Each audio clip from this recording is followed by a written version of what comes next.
Umi Pipik ungkap tabiat asli Krisdayanti yang jarang diketahui orang. Umi Pipik belum lama ini ungkap persahabatannya dengan Krisdayanti. Istri mendiang Uce ini bongkar kepribadian Ibu Aurel Herbaca itu. Umi Pipik bongkar kepribadian Krisdayanti yang jarang diketahui banyak orang. Hal itu diungkap Umi Pipik di akun Instagram miliknya.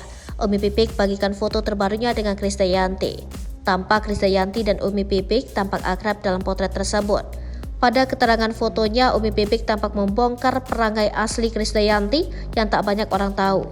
Menurutnya, istri Raul Lemos selama ini sangat baik dan tidak sombong. Tak lupa, ia juga mendoakan kesehatan dan kesuksesan Krisdayanti. Ketika sudah lama gak silaturahmi, tapi tetap gak ada yang berubah dari Mimi yang aku kenal dulu banget sampai sekarang. Masih baik hati, gak sombong karena ada doa dari wanita hebat di belakangnya, yaitu Mama tercinta. Sehat terus ya Mama sayang dan sukses terus Mbakku Krisdayanti, tulis Umi Pipik. Sontak unggahan tersebut langsung dibanjiri komentar dari para warganet.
Hai pemirsa Sri Popo TV, jangan lupa komen, like, dan subscribe, serta tonton terus berita-berita terupdate lainnya ya.